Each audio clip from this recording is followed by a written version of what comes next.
Welcome back to Grammar Grade 6. This is Unit 13, Lesson 96. Let's pull all our vocabulary tools together into one toolbox.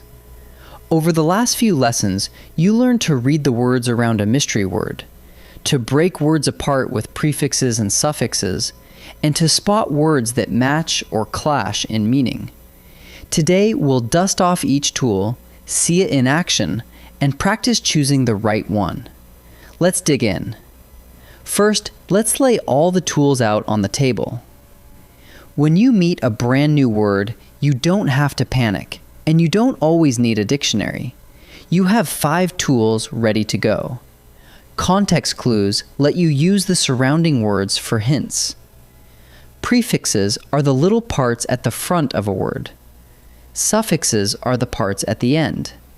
And then there are synonyms, antonyms, and homophones, which are all about how word meanings match, clash, or play tricks. We'll take each one in turn. Tool 1 is context clues. This is the habit of reading the words around a mystery word to figure out what it means. Look at this sentence. The bridge was rickety, that is, shaky and about to fall. See how the words after the comma quietly explain the word rickety? The sentence hands you the meaning if you slow down and look. Here's another.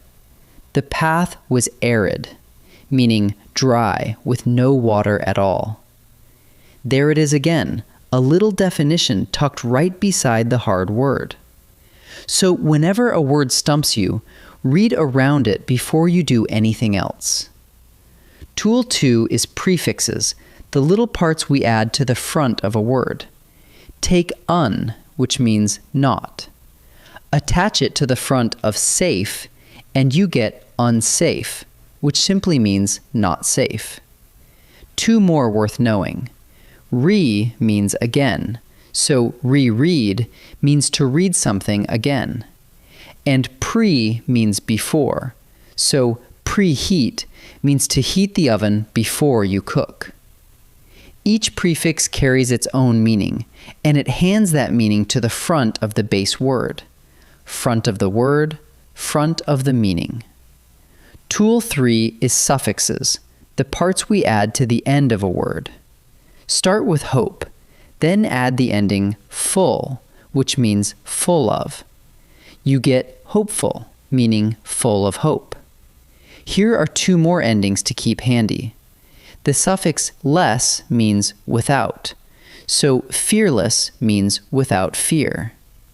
And the suffix er often means one who, so a painter is one who paints. Notice the pattern. A prefix works at the front, but a suffix works at the end. Same idea, opposite side of the word. Tool 4 is a pair, synonyms and antonyms. Synonyms are words that share a similar meaning. Think happy and glad, or big and large. You could swap one for the other, and the sentence would still make sense. Antonyms, on the other hand, are words with opposite meanings, like hot and cold, or brave and afraid.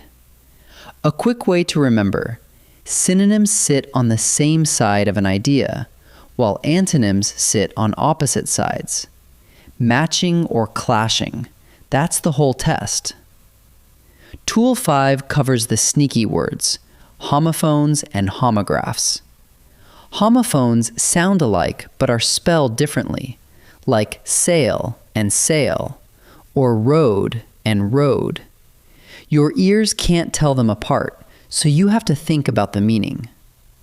Homographs are spelled exactly the same, but they carry more than one meaning, like wind, which can mean to wind up a clock, or the wind that blows. In both cases, don't trust your ears or your eyes alone. Always let the meaning pick the right word. Now, here's a strategy that uses several tools at once. Break the word apart. A long word can look scary, but it often comes in 3 pieces: a prefix, a base word, and a suffix. Take unhelpful. Split off the prefix un, which means not. Split off the suffix full, which means full of. That leaves the base word help sitting in the middle. Now stack the meanings together. Not, full of, help. Unhelpful means not full of help. When a word looks long, chop it into parts and read what's left. Let's boil the whole toolbox down to a quick check. Ask yourself a few questions. Is the word explained by the words nearby? Then use context clues. Is there a part at the front or the end you can peel off? Then use prefixes and suffixes. Are you comparing two words for a similar or an opposite meaning? Then you're thinking about synonyms and antonyms. The trick isn't memorizing everything at once. It's matching the right tool to the question in front of you. Ready to practice? In this first set, we'll mix the tools together. Read each item and decide what it's asking. Pause the video and try each one yourself before I reveal the answer. The soup was tepid, that is, only slightly warm.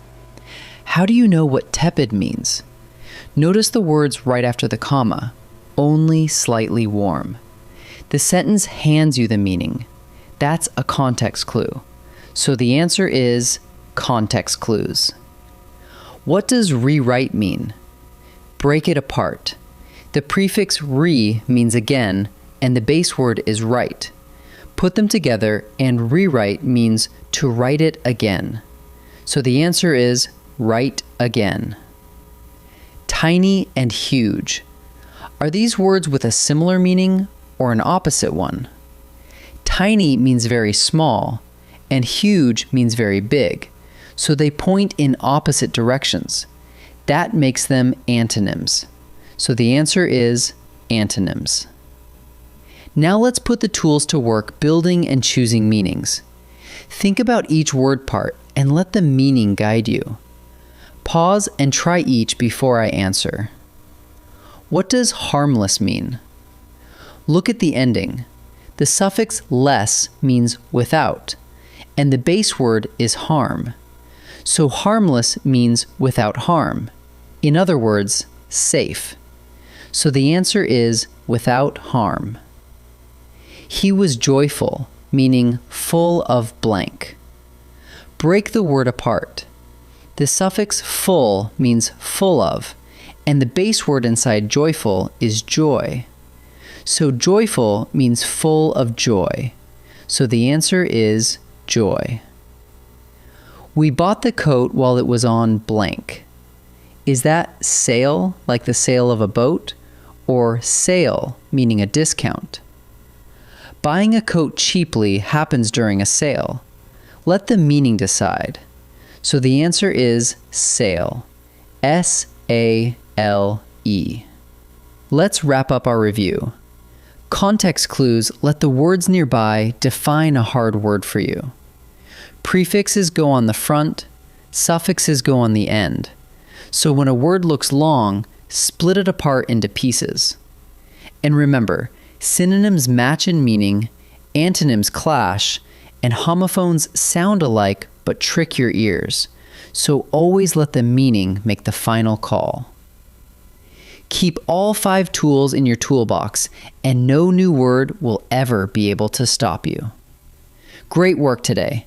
I'll see you in the next lesson.